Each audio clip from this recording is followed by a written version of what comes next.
If you don't diversify your investment portfolio, you could end up losing it all. But most business owners don't know how to diversify to mitigate those risks. That's why we created this resource for you.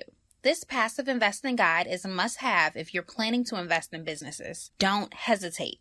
If you have more than 25 grand liquid, then you can't afford not to take advantage of this resource.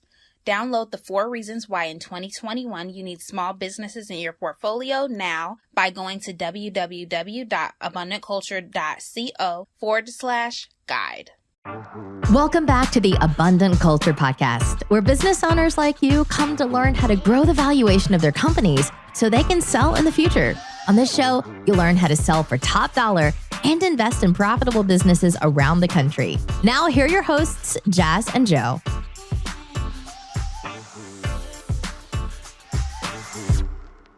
Hey, it's Joe here. Welcome back to the Abundant Culture Podcast. We're so glad to have you back again this week. Today, we are talking to a business owner who has built a high 6-figure insurance business. And I know insurance is something that's usually super dry, but I guarantee you this guy is really entertaining. He's really fun to talk to. And his business brings in over $750,000 a year. So you should definitely listen to the systems and the processes that he's implemented in his business in order to achieve sustainable growth. So we're going to be talking about, as a business owner, what insurance should you actually be looking to get, who you should be looking to get your insurance from, and much more. So get ready to listen to and learn from our good friend, Jeremy Goodrich. Hi, Jeremy, and thank you again for coming on to the Abundant Culture Podcast. We are super excited to have you today because we just had a cool conversation about a whole bunch of different things before we even started recording. And then a couple of weeks ago when I talked to you, we also had a great conversation. So I'm really excited to get into your business and how you're operating things. But before we get into the meat and potatoes of the episode, I have to ask you, what is your backstory? Like, tell us about that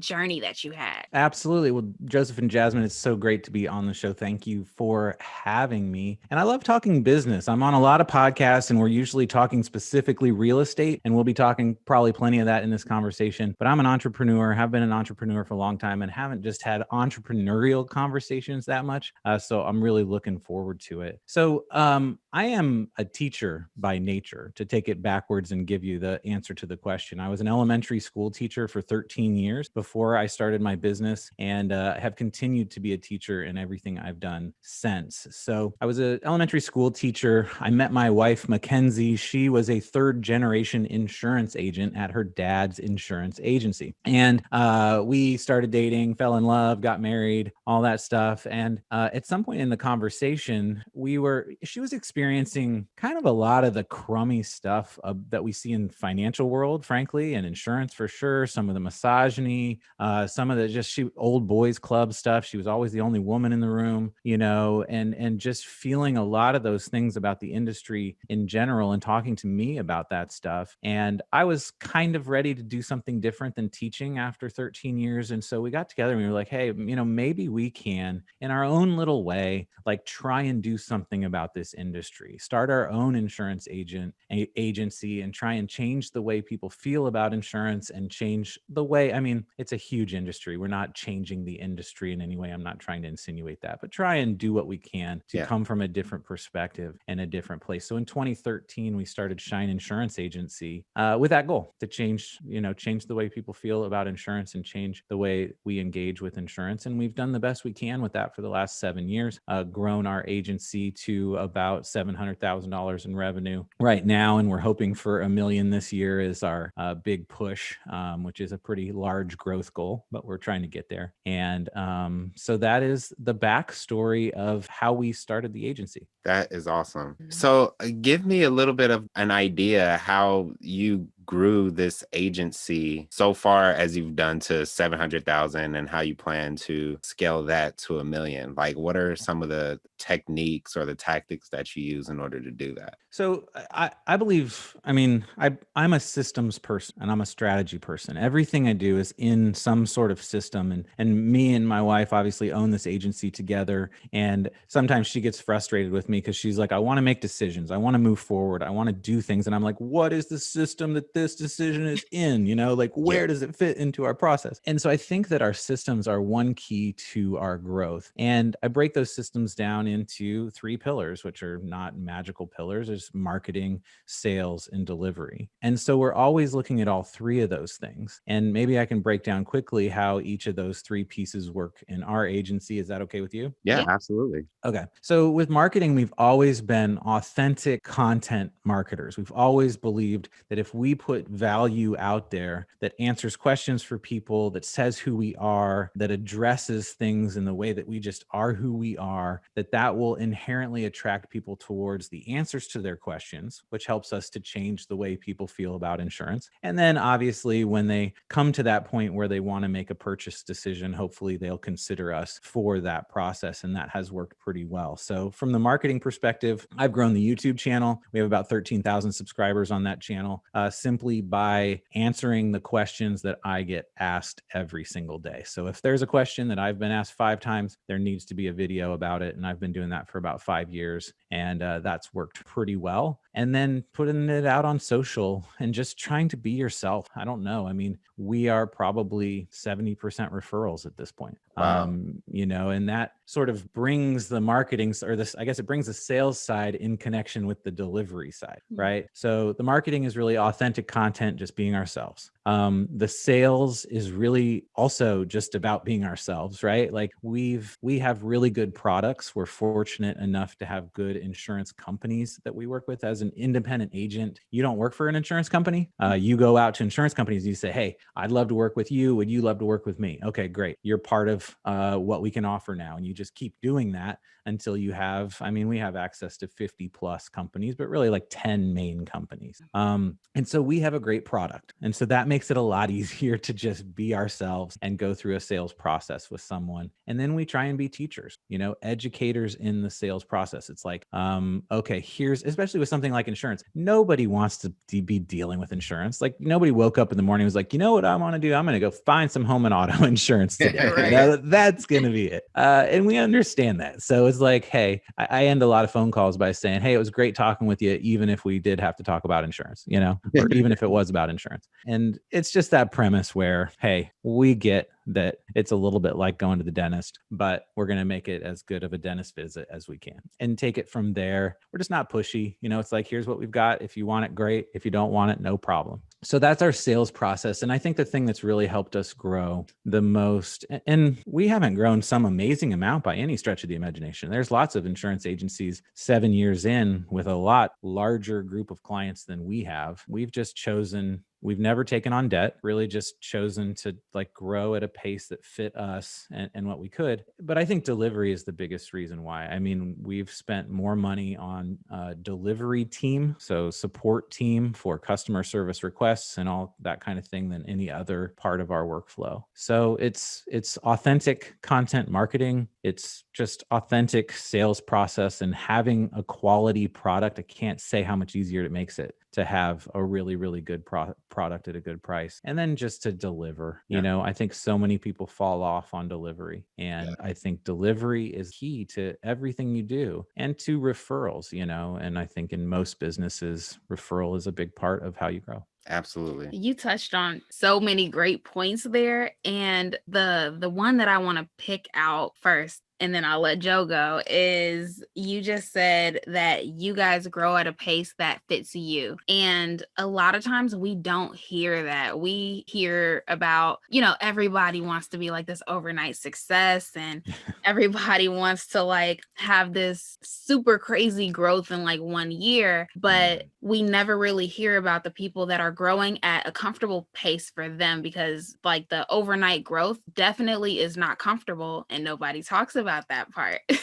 Yeah. So I'm happy you pointed that out, because that's the first time I think that we heard that on this podcast. Yeah. And I think there's so many downsides to the idea of overnight growth. And maybe I can hit on a couple of those. One is that it doesn't usually happen. It's a farce for the most part. Like nobody grows overnight. It's just, it's like the band that's like the one hit wonder that blew up out of nowhere. Well, that band, you find out later, has been playing gigs for 5 or 6 years, has been doing everything they can to work, and then finally, after some period of time, someone saw them and they broke, so even that isn't, an overnight success. And then I think a lot of overnight successes, and it comes back to that delivery piece, just truly fail at delivery and ends up crashing their business. Yeah. Because you don't want to blow up and not have a support system underneath it. So yeah, I mean, I think there's probably a lot of people who would want to grow faster than we have. And we certainly could have done that by taking on debt, blowing up the front end, and really making it happen a lot faster. We're happy with our life. We're happy with the way we have things set up. We aren't people who need a bunch of stuff. We're perfectly happy just kind of keeping it at that cool pace. And that's us, Yeah.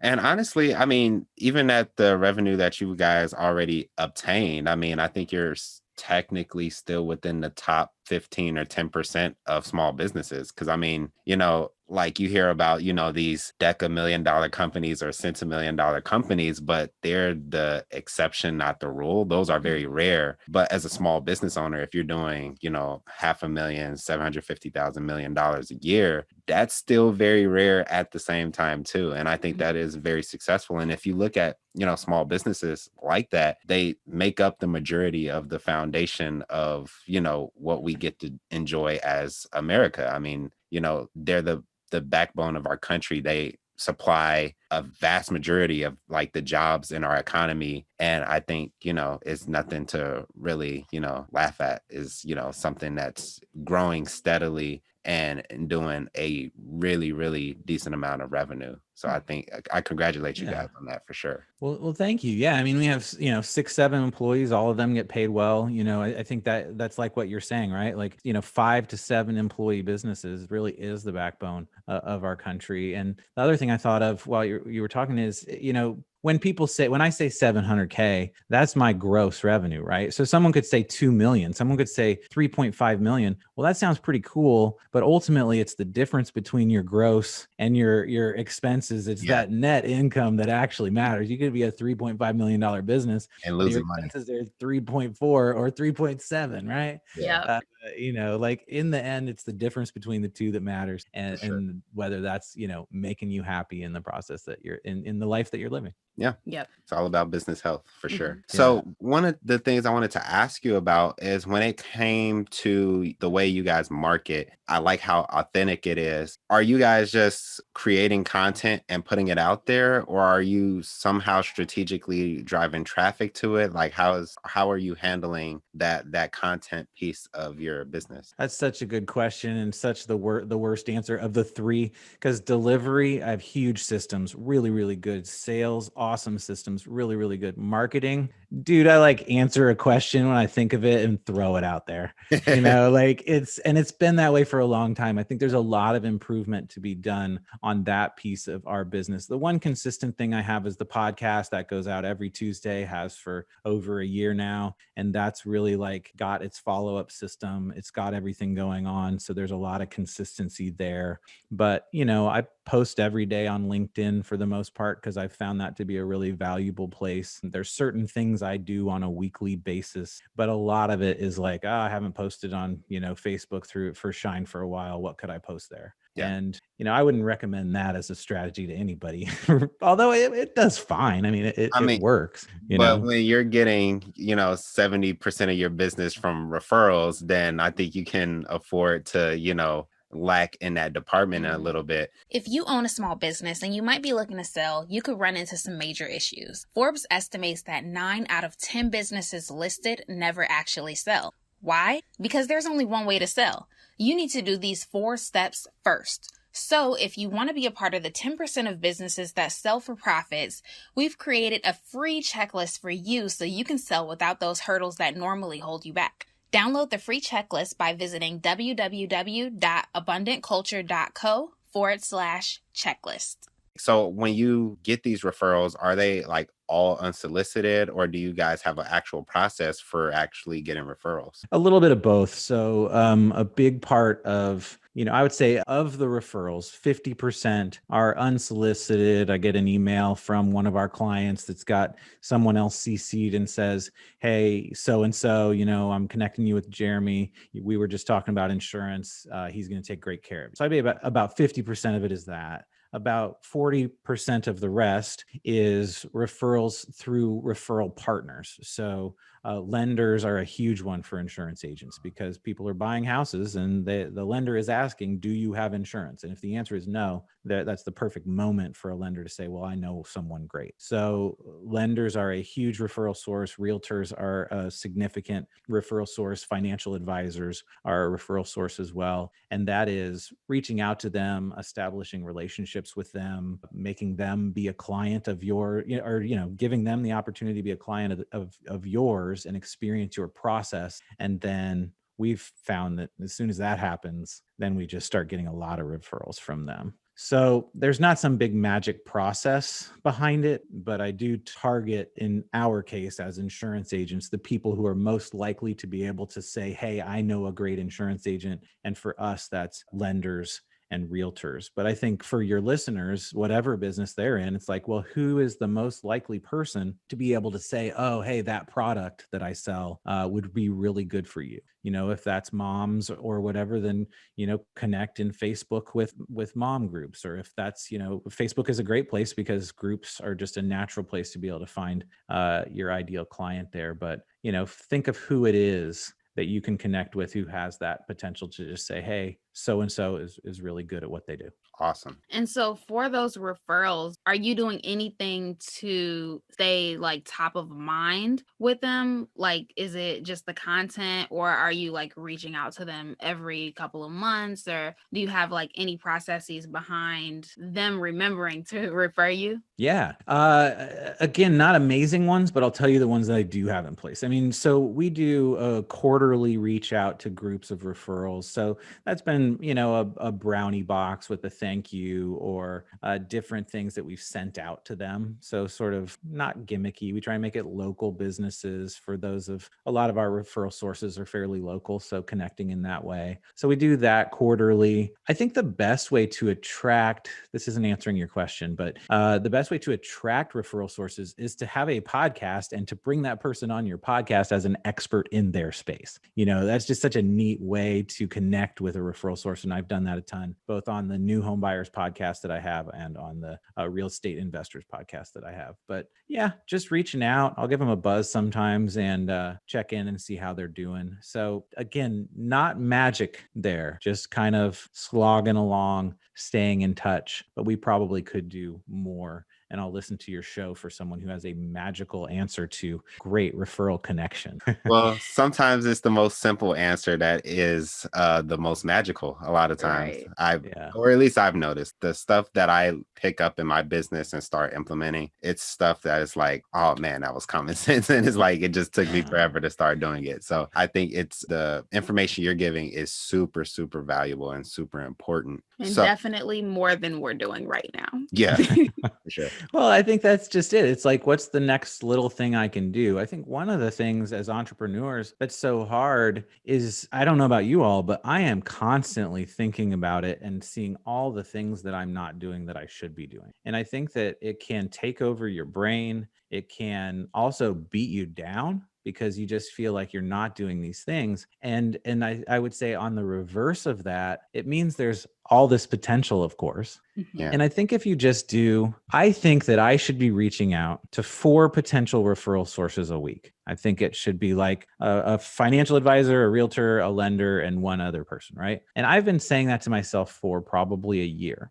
And I still don't do it. And I've never done it. I mean, I've done 1 or I've done 2, and so, okay, what are my potential outcomes there? I can beat myself up about it and remind myself about this thing every single week that I've said I should do that I'm not. Or I can say, I'm going to do it and actually follow through with it, which would be great. Or I'm going to say, that doesn't seem to be fitting right now. What are the things that I can say, all right, I'm going to do this consistently every single time and continue to do that and lead up to that thing that I'm not. And then I guess the last one would be, can I hire someone to do that thing? Because clearly I'm not succeeding at doing it. That would be the other one. For sure. Great answer. Yeah.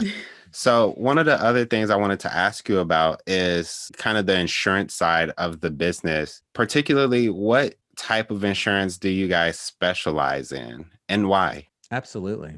So we have two specific verticals that we work in, and that is it.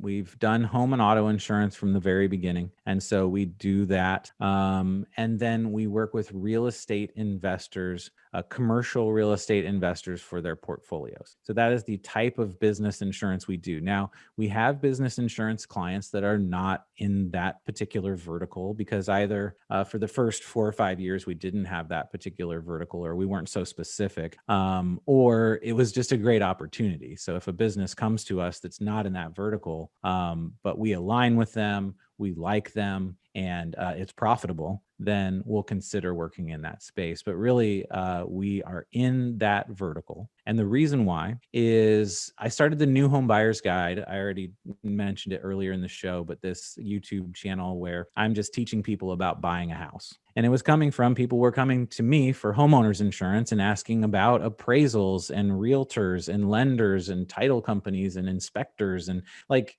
for whatever reason, they felt comfortable asking me about the process itself. And if I didn't know the answer, I went out and found it. Yeah. And so I was like, oh, this is something here. So I started creating videos about it. And that connected me with real estate very early on and first-time home buyers. And then it was just kind of a natural hop from there to say, well, what about second-time home buyers? Or what about people who are investing in properties instead of buying them for themselves? And what about apartments? Okay, what about offices? Now I'm working with developers in cities on big projects, so it just kind of evolved over time into that space. That's awesome. And are you only doing insurance in Indiana or like nationwide? Pretty much nationwide. We expand out into a new state when there's an opportunity that makes sense to do so. So we're in about 25 states currently, but if someone reaches out to us in a state that we're not in and it makes sense, we'll connect with them. Awesome. Cool.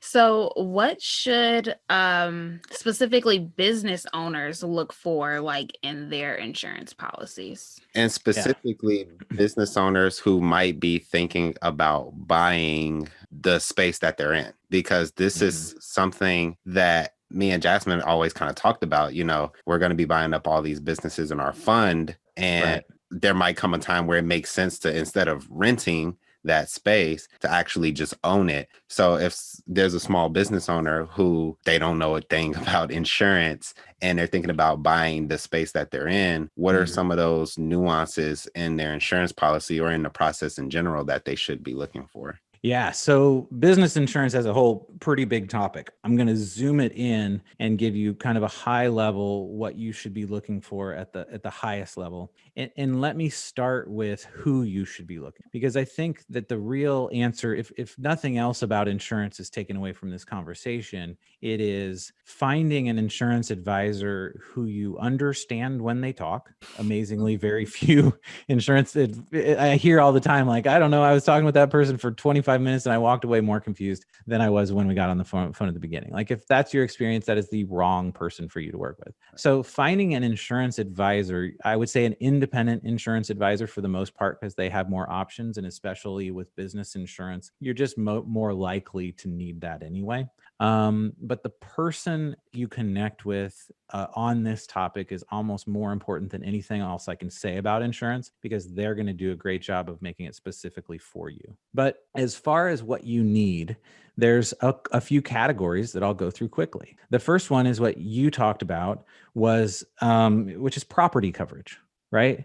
And this could be coverage for the building you own, like you just described. If you own the building, then you're going to need to insure that building. But it could also be your stuff. If you're a bakery, even if you don't own, I just was talking with a bakery owner earlier today about $75,000 worth of business personal property, which was all the stuff that she uses to do the work in her bakery. So your property, which could be the building or could be the stuff you own, is the first thing. The second thing is liability coverage. And liability coverage just means bad stuff that could happen to other people. And there's all kinds of liability coverage. There's professional liability and general liability and blah, blah, blah. It's just bad stuff that happens to other people. And you can trust your insurance advisor to tell you what most likely you need. General liability is the most common. If someone slips at the front door of your business, falls over, breaks an arm, and hires a personal injury attorney, like who's going to protect you for that? Well, that is general liability coverage. It's the most common liability coverage you have.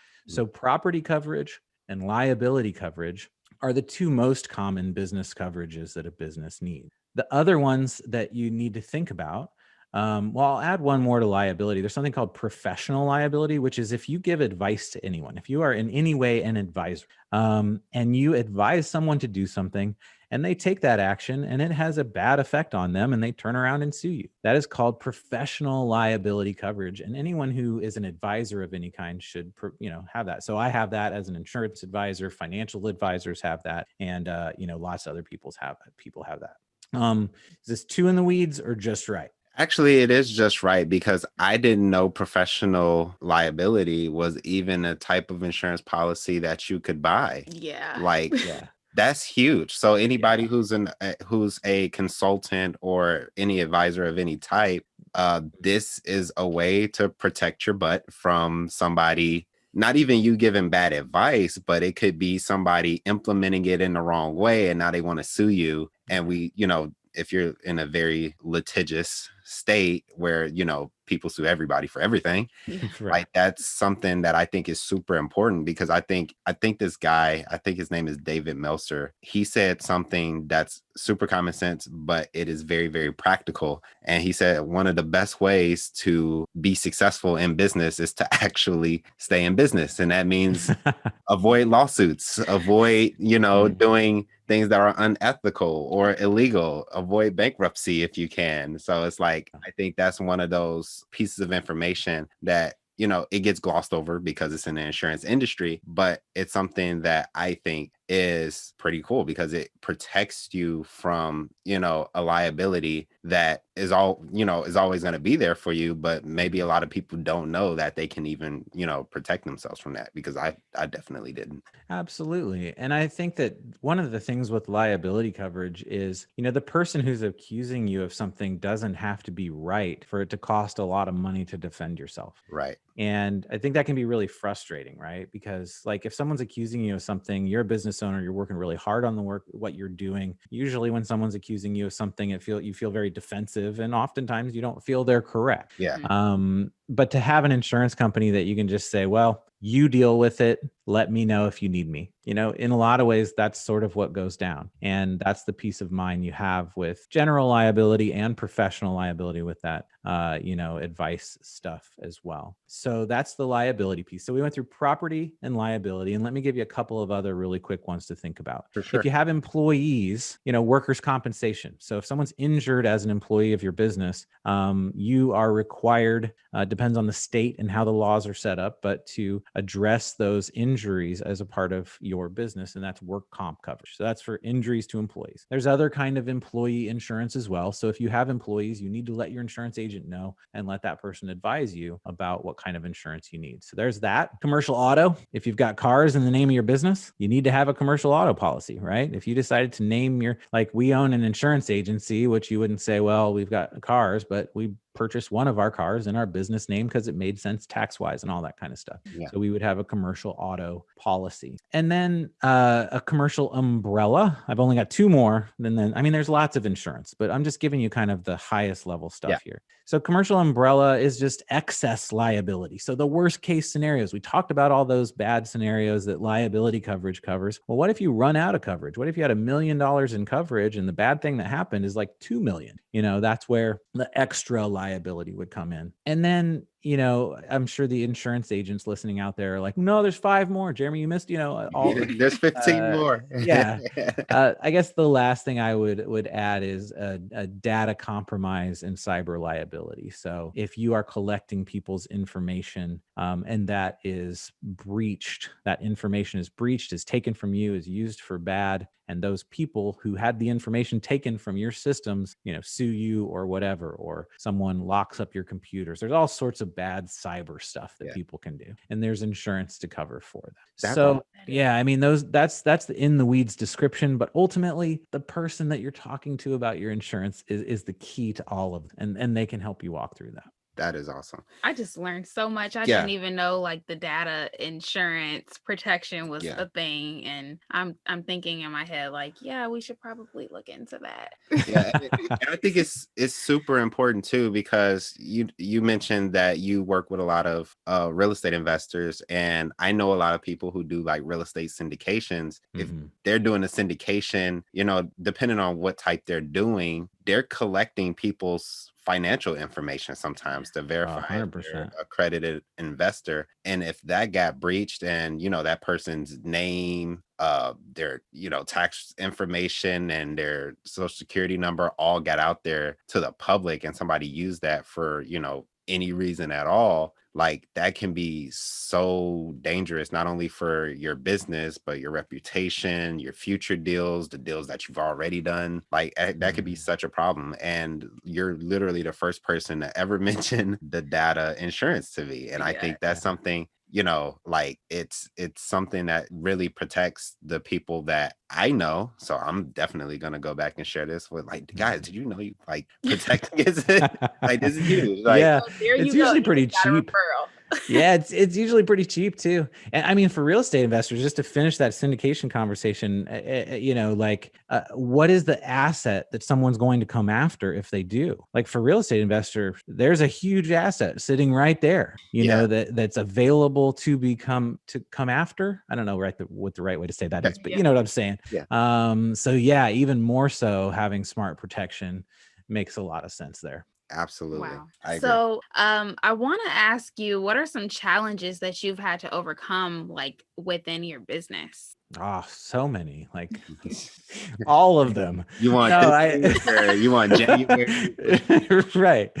Yeah, I mean, I think I like a lot of the challenges. One of the biggest challenges I have is knowing what information is valuable and what information is not valuable. Right. Especially someone like myself who's just constantly wanting to learn how to be, I've explained in this conversation how I feel like I'm not the best marketer. Like my system on the marketing side isn't as good as it can be. So I'm out there. I mean, how many podcasts are there about marketing systems? Like a whole lot, and they're all good. And so how do you know, right? Like, how do you know who to listen to? So that's been a struggle. I think time is a struggle. I mean, Clubhouse is a great example, right? Like, I don't know if you've been on the Clubhouse app at all, but like, talk about a time suck, and just, you could be on there forever. And all social media is like that a little bit, but I just feel like Clubhouse, for some reason, because it sort of requires you to stay connected because it's audio, Yeah, it just has added to the feeling inside of me like I should be doing more, but I just don't have the time to do it. absolutely. So I think that's the biggest struggle, is like how you balance, Yeah. especially if you're passionate, how you balance that passion and that interest with like doing all the other things in your life, that work-life balance and Yeah, that kind of thing. for sure. I've like been struggling with that same exact thing the last couple of weeks, because I'm like, well, I want to read this book, but I also need to get through this one. And oh, I need to read that too before I talk to this person about this. Like, Yeah, Mhm. and then Clubhouse, podcasts. I'm like, yeah, I just want all this information right now, but I have so much to do. Yeah. And I don't think there's a perfect answer to it, but one answer is kind of, all right, what are my priorities and how can I like, there's a lot of advisors out there who talk about the value of your time. How much is your time worth? And then if you look at all the things you're doing, what of those things are under your pay grade, or however you want to describe that? And then how can you push that out? How can you build systems to hand it off to a VA, to hand it off to an employee, to hand it off to someone else? And I think successful entrepreneurs figure out how to hand off everything under $100 an hour, or whatever your number is, to other people, which is a skill in and of itself. for sure. So, what is a tool that you use that helps you stay organized in your business? Because I think we talked a lot about marketing, growth, just general overall strategy, insurance. And I think one of the hard parts about being an entrepreneur is figuring out how do I tie all of these different systems and techniques and strategies and tools together. So what are some of the tools that you use to kind of just hold yourself accountable and stay organized in your business? Yeah, I mean, my tech stack is probably a little bit too big, but I go straight to my tech stack first of all, and think about that. And probably the number one tool, which some people will definitely argue with, is Trello. And so the way I use Trello,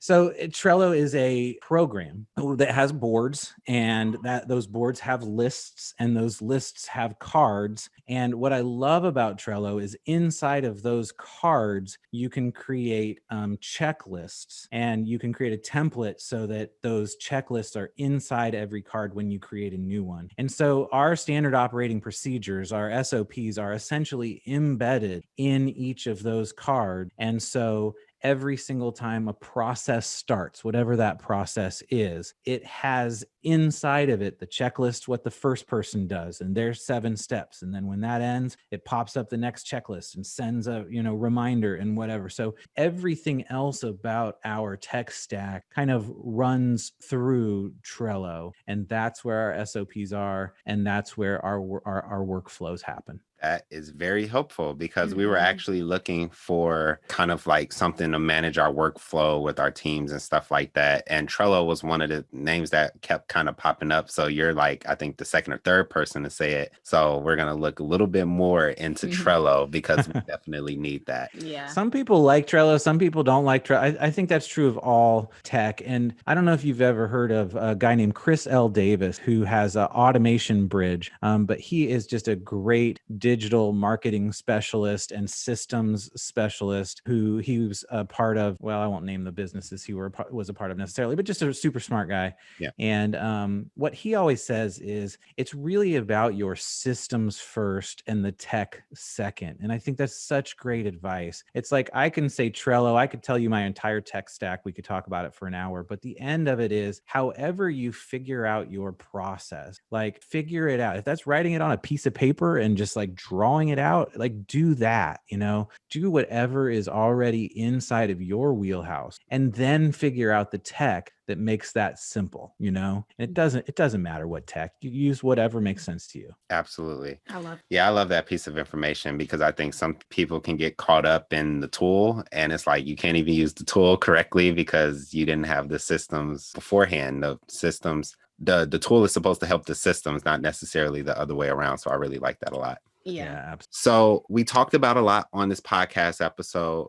What is the number one takeaway that you would want somebody to get from listening to this? I think that, man, I have so many, but I think, I guess a big takeaway about being an entrepreneur, it's the overwhelm thing. Like, I just don't know how to get away from overwhelm. And I think that any good entrepreneur, someone who's trying to truly build their business is going to feel that overwhelm. And I think accepting that and taking breaks, finding a mastermind or finding people that can affirm to you that, hey, yeah, you're in the same boat I've been in, here it is. All the advice you hear about so many things, that when you feel that overwhelm, that is a part of entrepreneurship, but B, once you understand that, then you can really start to frame and say, all right, well, I don't think I'm saying this very well, because I don't want people to think that overwhelm is a part. Never mind, I'm not going to be an entrepreneur anymore. I give up.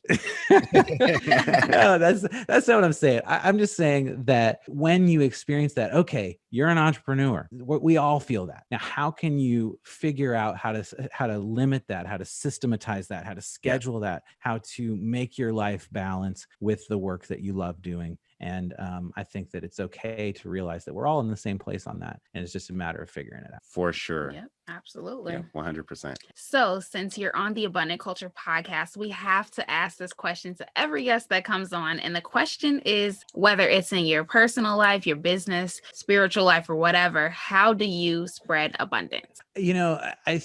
That's a great question. So for our REI Clarity podcast, the podcast that I have for real estate investors, we have a 9 action steps that I feel any real estate investors can take to make their business more successful. And one of them is we rise by lifting others. And the concept that if your intention in the decisions that you make is to go out and lift someone else up, that inherently you will rise as well. And I think so many powerful people have that message over and over again. So how do I create abundance? It is trying to lift other people. It's how can I add value? How can I create a video that helps someone understand things a little bit more? And then ultimately back to insurance, which is how can I change the way people feel about insurance? This kind of crappy part of, your life experience, and yet an incredibly important part of what keeps you safe and what provides you the peace of mind that if bad things happen, they're not going to be the end of your business or the end of your world or whatever. How can I make that a little bit better for people? So when it comes to abundance, it's like, let's rise by lifting others. How can I do that? I don't have an exact answer for what that means, but I try in all my little ways to do that. Yeah. And I think it's an important part of life because I think it's one of the few things that matter at the end of the day is the people that you impact, help, and lift up, for sure. 100%. The happiness of someone else is the best way to create happiness for yourself. Like, I think that's just obvious. Yeah. And I think there was actually a study done on that, and it actually proved to be true. So it's like, you can look it up.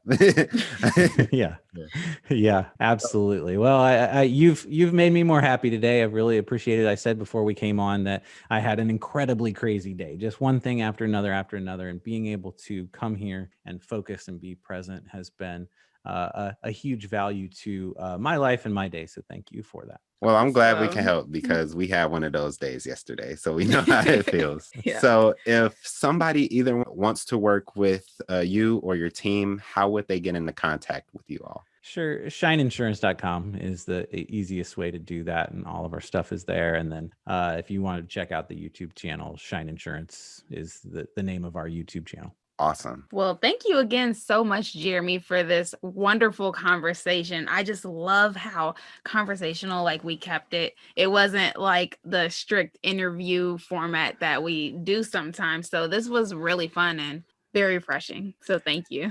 Oh, absolutely. Jasmine and Joseph, I appreciate it. I appreciate what you were all are doing. And I hope I added a little bit of value to folks' life today. You did. You did. Cool.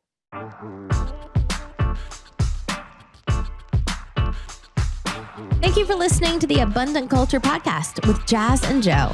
If you enjoyed this episode, make sure you subscribe, then leave an honest rating and review. And remember, we're ready to buy your business. So if you're ready to sell or passively invest in other small businesses, go to abundantculture.co for more information. We publish episodes every Friday, so we'll see you next week.